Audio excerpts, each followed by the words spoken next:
Hey everybody, back to our YouTube Cook IT again. Today I'm going to talk about the circuit analysis or AC power analysis in the term of apparent power and power factor. I have my lecture notes, total 9 pages. I'm going to start with the term of apparent power and power factor. And if you recall, I can write the voltage in the term of the peak-to-peak amplitude Vm multiplied by cosine omega t plus the theta V, which is become the phase of the voltage, and the current is equal to Im cosine omega t plus theta I, which is the phase of the current. And you take a look at the resistor. It just recall everything that you have in the past about our electronics components. This include resistor, capacitor, and inductor. Their behalf are different. For resistor, you are from Ohm's law, V equal to AR, you can fire the current. What we're looking at here is we look at the amplitude and also how the phase of the current change compared to the phase of the voltage. And you know exactly that for a resistor, your phase of the current doesn't change. So as we call the phase of the current and the phase of the voltage are in phase. That means the phase they all are equal. Because when you divide V by the real number, your phase doesn't change. So you draw the plot. You can see that the phase of the voltage become theta 1, and the phase of the current is theta 2. You end up with theta 1 equal to theta 2, or theta V equal to theta I. And for the amplitude of the current, you can divide Vm by R. Now for capacitor, you know that the impedance of the capacitor is equal to 1 over j omega c, which is become frequency dependent, because omega is equal to 2 pi f. And now you take a look how the phase of the current change, from the voltage or the phase difference of the voltage and the current is going to be. So you apply Ohm's law, I equal to V over 1 over j omega c. And you can write in the term of negative j over omega c for the impedance of the capacitor, and negative g you can write in the term of exponential negative j and 90 degree, or the phase of the impedance become a positive 90 degree. So you divide the voltage by the impedance, you're going to have the phase of your current become the phase of the voltage, right, plus 90 degree. So that means the phase of the current is leading the phase of the voltage by 90 degree, as shown in the picture here. Okay, so you start theta in direction of counterclockwise, so the phase of your current is going to be 90 degree different from the phase of the voltage. Now for inductor, you know the impedance of the inductor is equal to j omega L, and you can write j in the term of exponential or j 90 degree. So that's why you have the phase of the current is equal to the phase of the voltage minus 90 degree. So that's mean the phase of the current is follow the phase of the voltage, or we call lagging. So that's become our behaviors of our resistor, capacitor, and inductor when you are dealing with the voltage, dealing with the current, and also the phase of each parameters. Now when you're talking about the power, the power is equal to 102 Vm Im cosine theta V minus theta I, and Vm is the amplitude of the voltage, Im is the amplitude of the current, and multiplied by cosine of the phase difference between the voltage and the current. So if you consider the term cosine theta V minus theta I, this actually called power factor, represented by PF, and Vm, Vrms, Irms, which is equal to Vm over square root 2, right? Vrms, root means square, equal to Vm over square root 2. Multiplied by Irms. This is what we call apparent power. And if you consider the term cosine theta V minus theta I, this is the power factor PF, and for theta V minus theta I equal to 0, that gives you the power, or the average power, to be 1, right?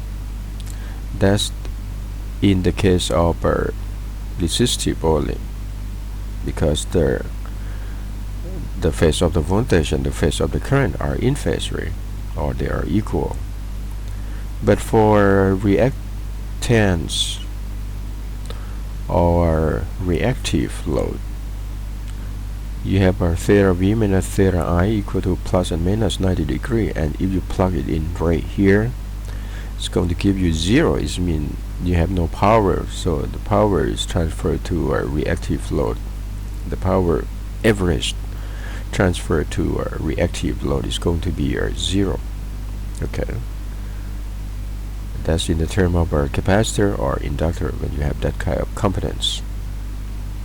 So basically, when you connect the load to the circuit, you want the power from the source transferred to the load to be maximum, right? This is what you need.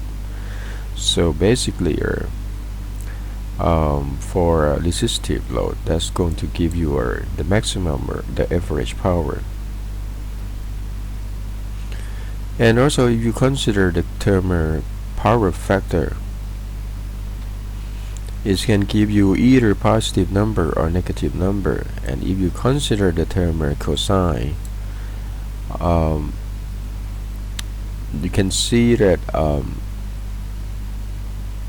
if you see the phase difference theta V minus theta I, you can take a look at just right two sides. On the right here, as I highlighted, is going to be a positive number only, and on the left is going to give you a negative number only.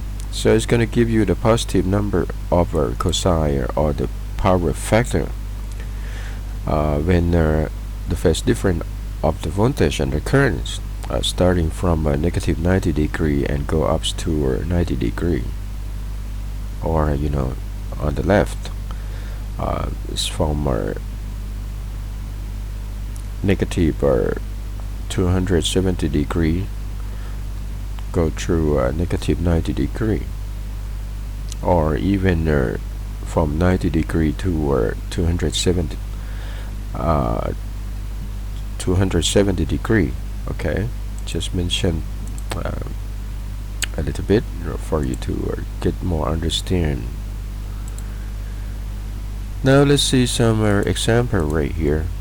I have the current, I have the voltage. So if I'm look for apparent power is actually equal to VRMS multiplied by IRMS, or you can even write 1 over 2 and Vm, which is the peak-to-peak voltage, and then Im, which is the peak-to-peak current.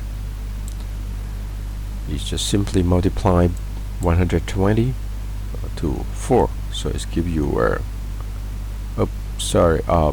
yes, divide by 2, it's give you 240 VA.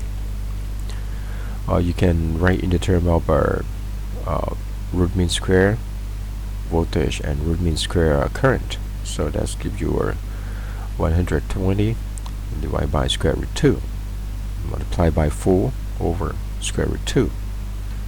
Now for the power factor PF equal to cosine the phase difference between the voltage and the current. You can see that this is the phase of the current and this is the phase of the voltage. So you multiply you do the phase of the voltage minus the phase of the current, so this one cancel out, so you end up with negative 20 minus 10, so that's give you negative 30, or equal to 0.866. This is the power factor, and you know that the maximum power factor is that 1, right? Because the term cosine give you the maximum value is plus 1. And now for the impedance, you can check back what components you have in the circuit. You look back at your impedance, apply Ohm's law, Z equal to V over I, and this is your Vm, this is your Vm, and only the phasor term, and Im, and the phasor term, you know, this is the phase of the current. So you end up with 120 divided by 4, right? And then for theta V, you have negative 20, and you have also minus 10. That's give you 30 and negative 30 degree, and that's become 25.98 minus J 15 ohms. So actually this is on the Z plane, you know exactly. This is the real part, which give you R, and this is give you the reactance, and this is your theta.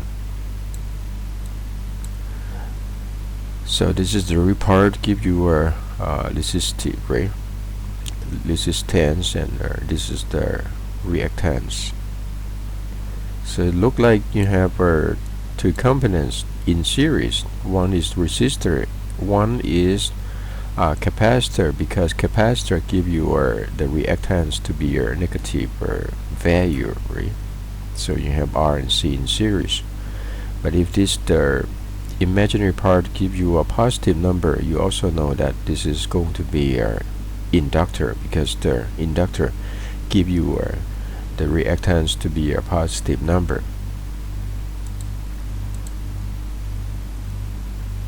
Okay, next example, if I have the circuit like this, and it give you V equal to 0 degree VRMS. You can find the power factor,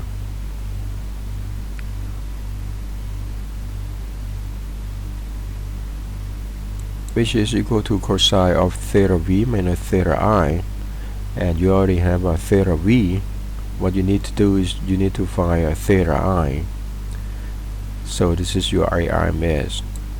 You need to work out on the circuit, so you can find the current flowing into the circuit by apply Ohm's law, right? So I equal to V over Z, and you have to find Z total of the circuit. Z total of the circuit become this is in parallel, so 4 ohms in parallel with negative J2, and then in series with 6 ohm. So that's why I have right here negative J2 in parallel with 4 ohms plus 6, and that's end up with 7 and negative 13.24 ohms. And this is the also IRMS equal to VRMS over Z, so that's give you 30 over 7 and then 13.24 degree. So this is become the phase of your current, and that's why you have the power factor to be the term cosine of the phase of the voltage, which is 0, and minus the phase of the current, which is become 13.24. Okay, so that's how you find power factor. Now you also be able to find the power source, the average power source, which is you need to multiply the current by the voltage, at the source, and you already calculate for IRMS, so VRMS multiplied by RMS and then multiplied by the power factor. That will give you the average source power. So VRMS is 30, right? The phase angle is 0, and then IRMS, actually we pick up only the amplitude or the magnitude of VRMS and IRMS, and IRMS equal to 30 divided by 7, and then the power factor is become this term, so it just gives you 125 watt for the average source power. Or you can do the calculation by consider the term P equal to I square RMS multiplied by R. Now for the source, if you consider in the term of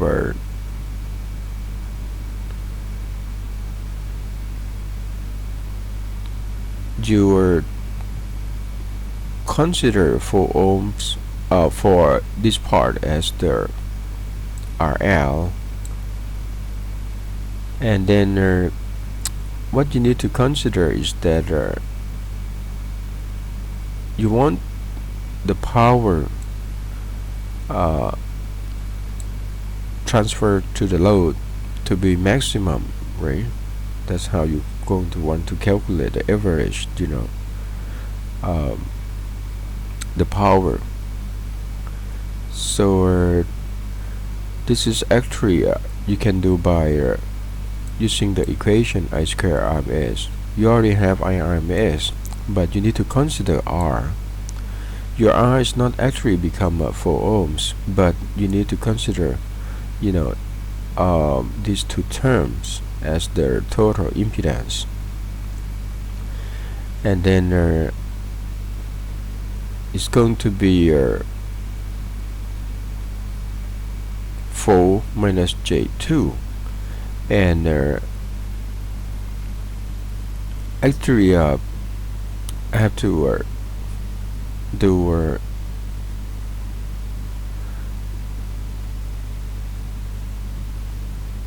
okay, let's start over again. Sorry about it. Why I have 6 and why I have 2 here?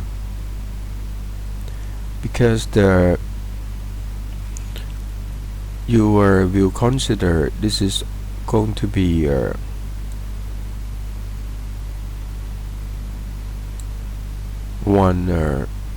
the total impedance. And what is your total impedance? Why I pick up 6 and 2 right here? You ask yourself. Okay, I'll be right back again.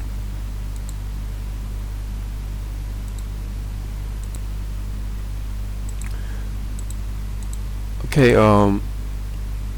if you consider this one as the load, right? And to get the maximum power transfer to the load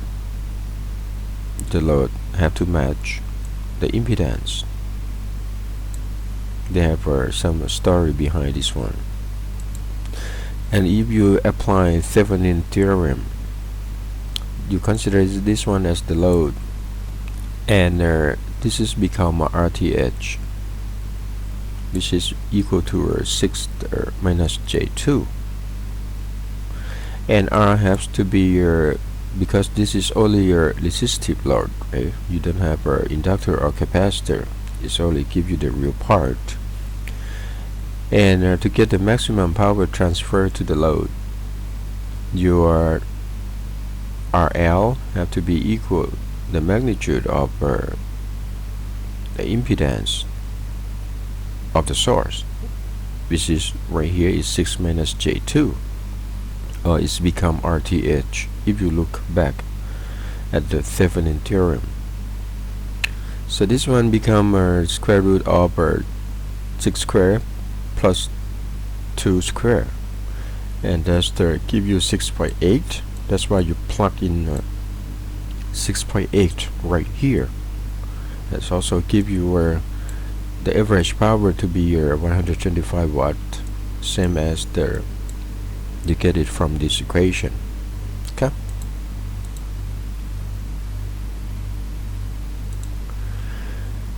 Now let's talk about a complex power, or represented by the symbol S. S equal to 1 over 2 V multiplied by the complex conjugate of the current. Or you can write in the term of the root mean square voltage and the root mean square current. And it's equal to the real part and the imaginary part. And this is your S plane.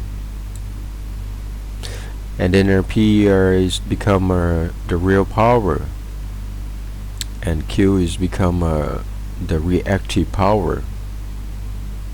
This is the imaginary part. So you want to find P, you just put it in the real part only. So you put the real of V multiplied by I complex conjugate, or S equal to 1 over 2 Vm Im theta V minus theta I, when V equal to Vm theta V, I equal to Im theta I, and the complex conjugate of the current, you have to put the negative side here, right? So that's why you have negative side here.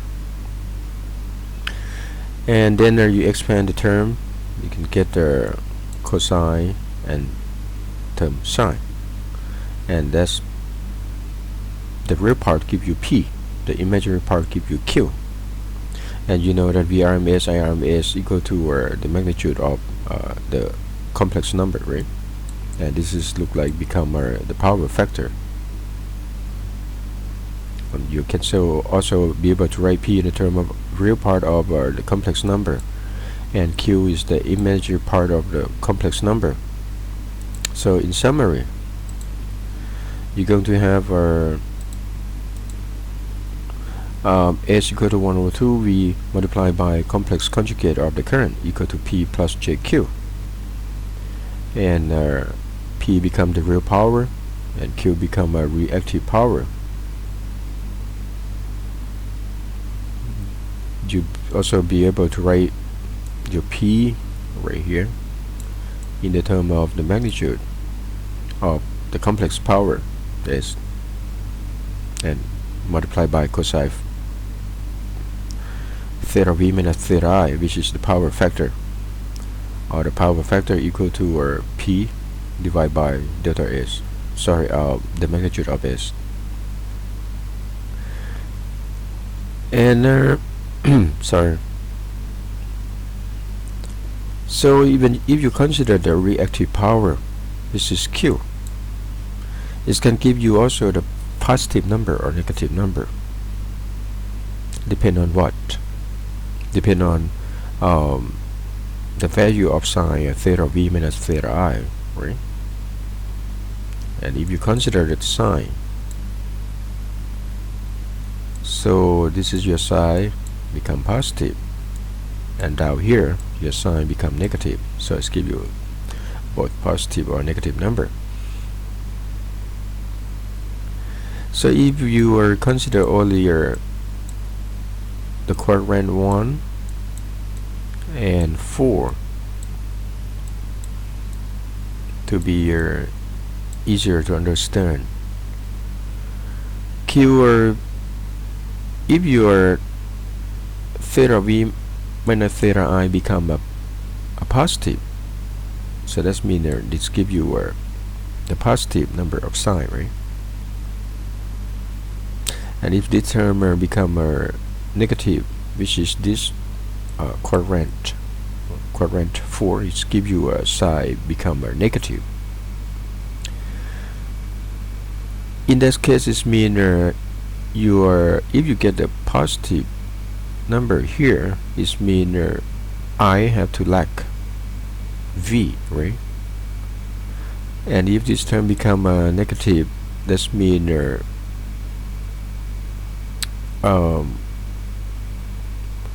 I is leading v, right? Because you just consider the phase of the voltage and the phase of the current. Again, for Q become positive, this term have to be positive, and then this means the phase of the current is have to be smaller than the phase of the voltage. So that's mean I become lagging. Okay. And for Q become negative, this term have to be negative. So that's mean theta I have to be greater than theta V. So that's why I is leading V. Okay.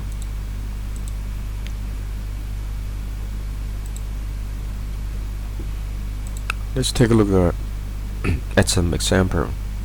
V is given, I is given. Now for the complex power, S equal to 1/2 V multiplied by I complex conjugate. So you just plug in everything here. 1/2 Vm is 60, and then Im is 1.5, and then theta V is -10, and then the phase of I complex conjugate is become -50. So you end up with 45 and -60 VA degree VA. You can expand the term. It's become 45 cosine -60 plus J 45 sine -60. So this one give you the real power, and this one give you the reactive power. It's become negative, right? And then you want to find the power factor. Simply divide the real power by the magnitude of the complex power, or we call the apparent power, equal to 22.5 divided by 45 right here. This is the apparent power. Just give you 0.5. So it's become a negative phase difference. It's mean I leading V. And now you can be also fire the impedance equal to V over I. This is equal to 60 or -10 divided by 1.5 and 50. Where's your I? This is your I, right? But you just take I, not complex number of I. So it's give you 40 and -60. And this become our negative reactance, right? Because you have anchor in the negative number, so it's become capacitive, not inductive.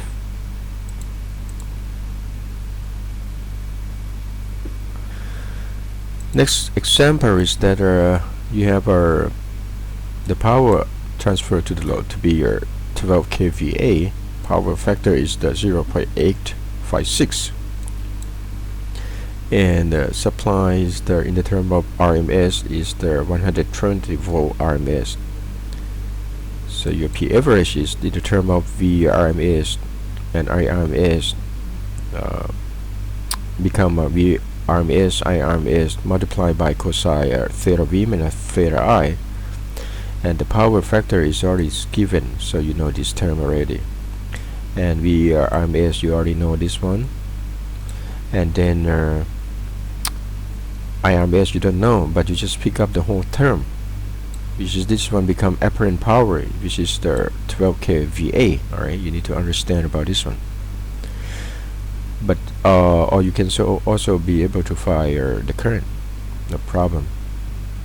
P equal to IV, right? But since this term is given, apparent power equal to 12 kA, so you just multiply 12,000 by the power factor 0.856, and that's give you 10.272 kVAR. Now the reactive power Q, you know that is equal to apparent power, which is the magnitude of your S, or the complex power, multiplied by psi theta, right? You recall our S plane. This is your theta. Your Q is actually the imaginary part of your complex power, so it's become S psi theta. So you just plug in number, it's give you a 6.2 kVAR. So S actually become P plus JQ ratio P. P is the actually this term, right?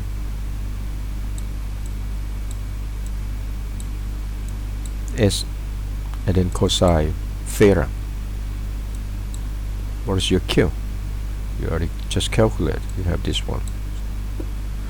So your S equal to VRMS multiplied by complex conjugate of our VRMS. So your IRMS equal to S over VRMS. As I mentioned earlier, that you also be able to calculate for IRMS. This is your S, right? In the term of P plus JQ, and divide by VRMS. So you end up with IRMS complex number. Sorry, a complex conjugate. So you know that I have to be, only I have to put negative sign over there. For impedance, Z equal to VRMS over IRMS. So this has become a VRMS over IRMS. Okay, I'm missing something here. I'm not sure. This one might be a negative number here. It's not supposed to be a negative number. So this one should be somehow negative, or this has become positive, right? IRMS become negative. Okay, sorry, my mistake. This one had to be a positive angle, right? So it's become Z. You have the positive imaginary part, or J something plus, you know, J something. So the impedance become an inductor.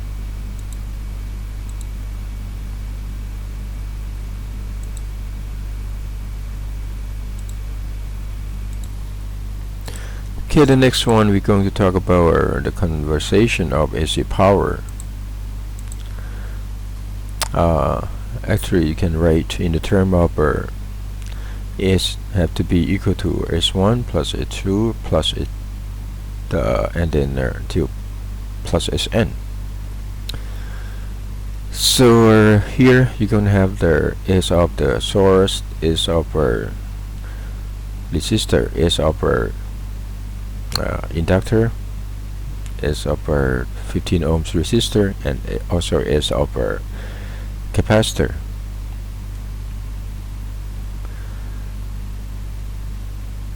Let's start by finding our S source. You already have the voltage here, so what you need is you need to look for IRMS, because your S source equal to V source multiplied by IRMS complex conjugate. V source given by Ohm's law, we divide by Z total, which is the full in series of 2J inductor, 15 ohms resistor, and also negative J10 capacitor. And that's give you a 10.67 and then 22.83 degree. So your SR simply you multiply VRMS by IRMS complex conjugate. So you put the negative side right here. That's give you SRs. You can also expand the SRs in the term of the real part and imaginary part. So this one become the real power, and this is become the reactive power. Now for the load,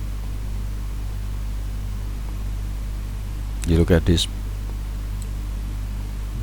This is the impedance, total impedance become 15 minus J10. So that's why you have 15 minus J10 and multiplied by the complex conjugate of your I. This one I should have a negative side right here. Sorry, my mistake. It's just right here. Sorry. Actually, V equal to Z multiplied by IRMS. This is your IRMS. This is your Z load, and you end up with the S load to be this term. Now for the line, okay, take a look at your line. Just include the 4 ohm resistor in series with the J2 inductor.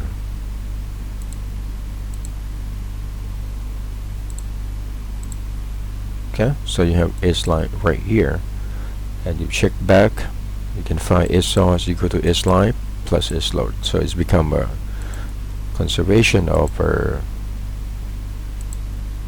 power.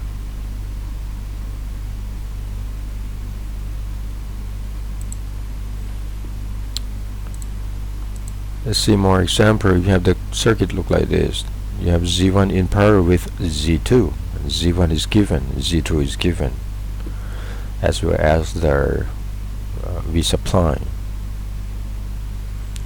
So you can look for the power equal to, in the term of a VRMS multiplied by IRMS complex conjugate.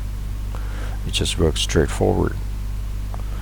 Look for IRMS equal to VRMS multiplied by Z1.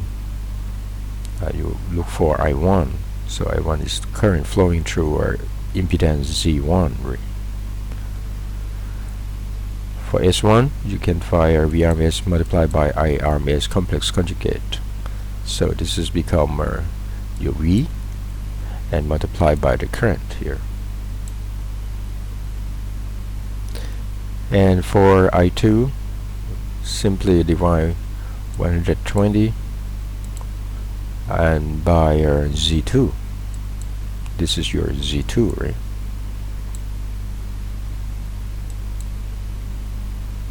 Just dealing with the math. So your S2, you end up with this term. So your S total, you add them up, are S1 plus S2. This is what you have for S total. It's going to be equal to the S of the load. If you calculate, multiply 120 by I1 plus I2, you have the same number. So this has become the real power, and this has become the reactive power. And total apparent power, as I mentioned earlier, this has become S plane, and the magnitude of your S is become apparent power. So you find by square root of this term, P square plus Q square. This gives you 481.6 VA. In conclusion, you're going to have the real power to be this term. Q is the reactive power, is become 134.6 VAR. And your power factor simply divide the real power by the apparent power. So you have our 462.4 divided by our 481.6.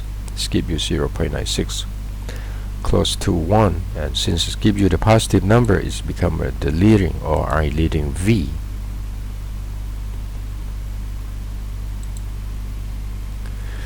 Now let's consider one more thing is in the term of power factor correction.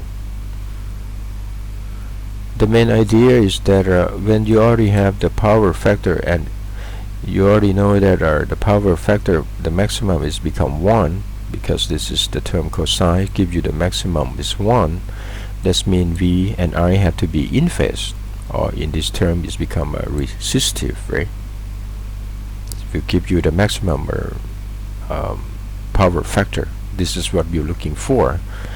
But for inductor and capacitor, you know that the phase difference become either positive 90 degree or either negative 90 degree, and that's give you a cosine 90 plus or minus, it doesn't matter, it's give you a 0.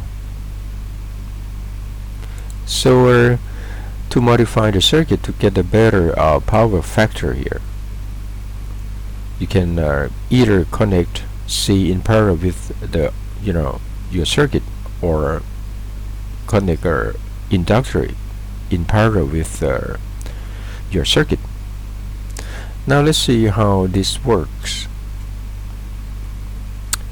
Well, if you consider on your S plane or the complex power, S equal to P plus JQ, right? You have this give you S1, you have theta 1, and after you modify your circuit by adding C in parallel with your circuit, you have the new S become S2, and you have the phase to become theta 2 as well. Now from definition, your complex power equal to VRMS multiplied by the complex conjugate of your IRMS, and your S is going to be this should be, this is the I multiplied by Z, right? That's give you VRMS if you take a look at your impedance.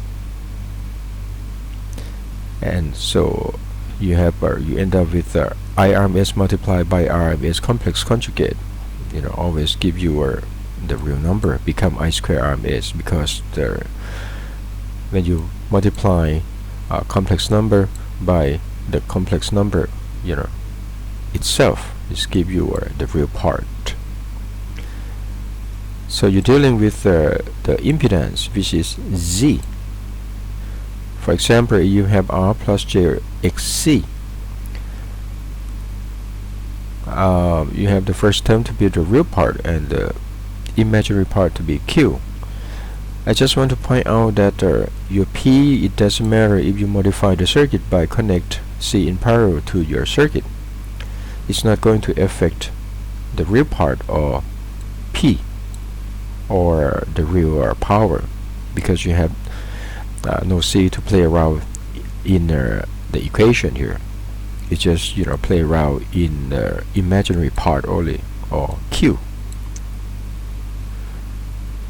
So when you modify the circuit by connect C to the circuit or L to the circuit, it's going to affect Q only.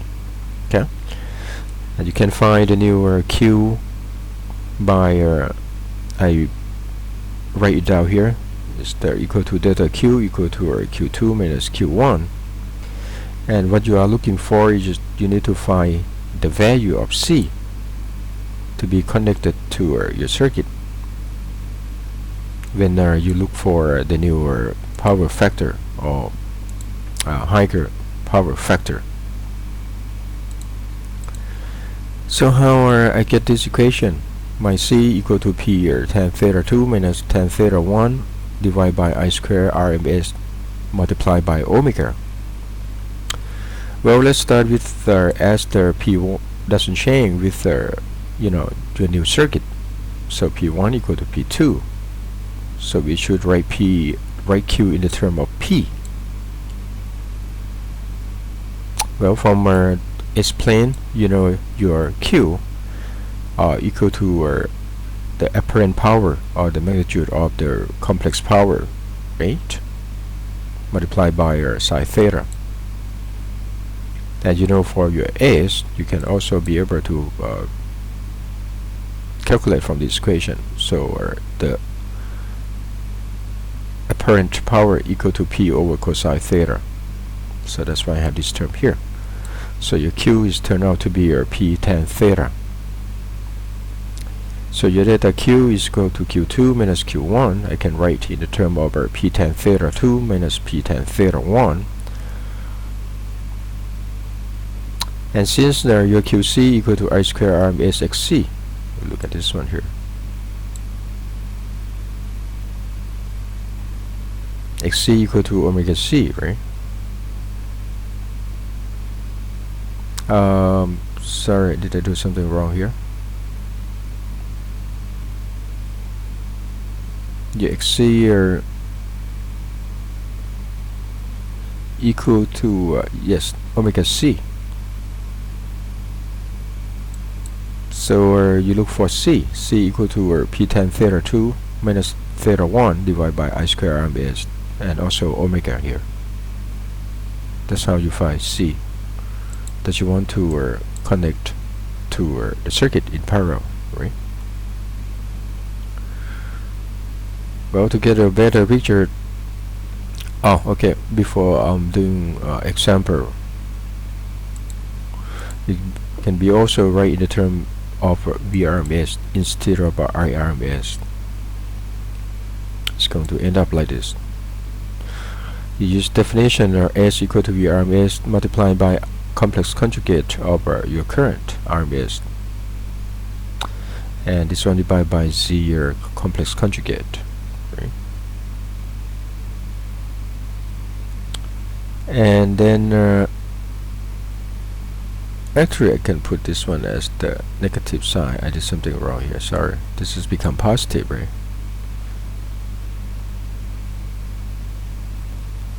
When you have only C, just for simplicity, take R equal to 0.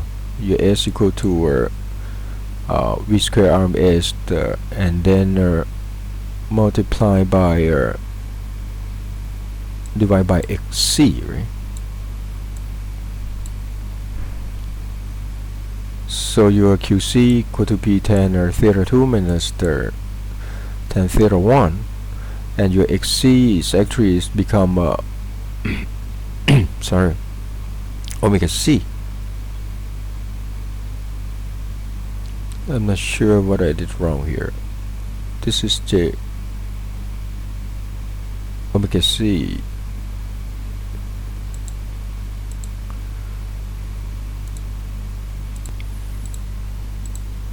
Okay, let's move on. Sorry. This is R over XC, and your XC is equal to 1 over omega C, right? So that's why you have omega C up here. And then you can find C by divide P tan theta 2 minus tan theta 1 by VM RMS square, and also omega, right? You can find for capacitor. Now let's take a look at this example right here.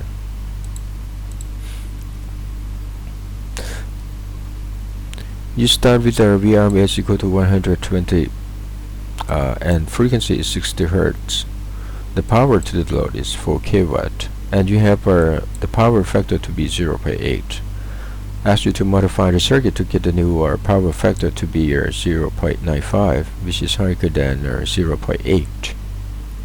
This means you need to connect C in parallel to the circuit, and you can find C by equal to P tan theta 2 minus tan theta 1 over V RMS square omega. You have omega here, 2 pi F. You have V RMS equal to 120, right? And you have P become 4 kW, and you have theta 1. Calculate from the power factor here, and the new power factor give you theta 2. So what you need to work out is that cosine theta 1 equal to 0.8, and theta 1 equal to arc cosine 0.8, so it gives you 36.87 degree. Cosine theta 2, the new power factor, is equal to 0.95, so you have a theta 2 become 18.19 degree. Then you can plug in all the numbers you have or given. Just give your C become a 310.5 microfarad. Okay, so this is concerned about the power factor correction. Let's give you a better power factor. Okay, the last page.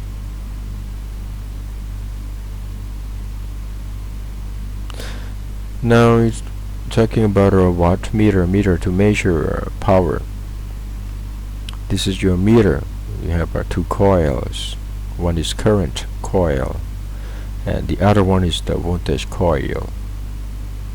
And you have connect to the load that you want to measure the power transfer to the load.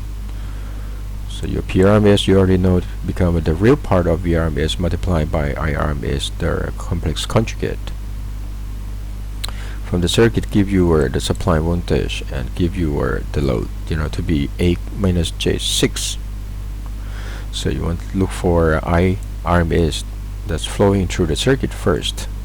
You divide the supply voltage by Z total, and your Z total become 12 ohms plus J10, and then in series with 8 ohms minus J6, and that's give you IRMS.